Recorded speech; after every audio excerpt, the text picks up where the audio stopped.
জায়গায় যে এই ময়লা ফেলার কারণে আগুন লেগে গেল আপনাদের। এখন দেখুন রামকৃষ্ণ মিশন জায়গাটা নিয়ে কোনো কিছু করছে না। আমরা অনেকবার বলেছি ফেন্সিং করার জন্য, যে যার মতো আশেপাশে সমস্ত লোক সেখানে নোংরা ফেলছে, তো ভ্যাটে আসছে কে এসে আগুন লাগিয়ে দিয়েছে, এটা অঘটন ঘটে যেতে পারতো, একটা দুর্ঘটনা ঘটে যেতে পারতো। আপনারা তো পাশে থাকেন। হ্যাঁ, এখন আমাদের কী করা আছে, আমরা কমপ্লেন করেছি, ওরা কোনো গায়ে মারছে না। বলছে আপনারা তো দেখছেন এখন কে এসে ফেলে, আমরা কি বাইরের লোকের সাথে ঝগড়া করবো? কাউন্সিলরকে জানিয়েছেন? হ্যাঁ, কাউন্সিলর তো জানে, বলাই আছে। সময় মতো যদি আগুনটা না নিয়ন্ত্রণ আসতো বড় দুর্ঘটনা হ্যাঁ, অবশ্যই একটা ঘটনা ঘটতে পারতো।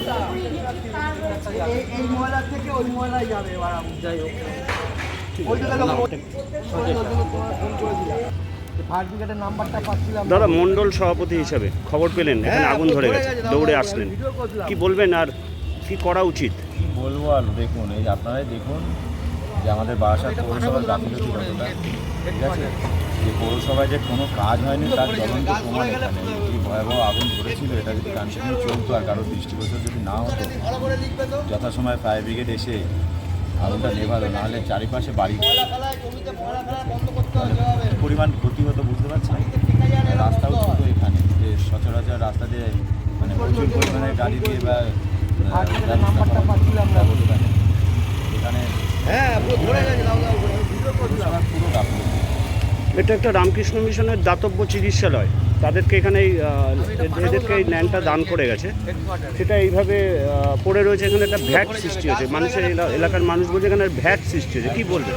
আসল কথা, এখানকার যিনি কাউন্সিলর ছিলেন তার এটা দৃষ্টিগোচর করা উচিত ছিল, তিনি এতদিন পর্যন্ত এদিকে নজর দেননি, যার কারণবশত এখানে যা ভ্যাটের সৃষ্টি হয়েছে এটা তো একদিনে বা রাতারাতি হয়নি, এই দীর্ঘদিনের জমানো ময়লা এখানে। দেখুন আপনারা, পৌরসভা থেকে যদি যথাযথ ব্যবস্থা নিত, যথাযথ ব্যবস্থা গ্রহণ করতো, তাহলে তো এই পর্যায়ে ডাম্পিং এখানে জমা হতো না।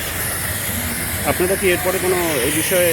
অবশ্যই আমরা পৌরসভায় ইমিডিয়েটলি আমরা কালকেই আমরা পৌরসভায় জানাবো বিষয়টা, এবং আমরা আমাদের থেকে জানাবো যে এখানকার যা পরিস্থিতি রয়েছে তাতে পরবর্তীতেও আবার ভয়াবহ আগুন।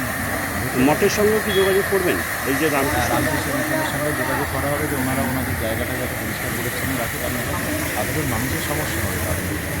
মানে এই আগুন যদি ফায়ার ব্রিগেড এসে না নেবাতো এতক্ষণ তো অনেক বড় দুর্ঘটনা ঘটে।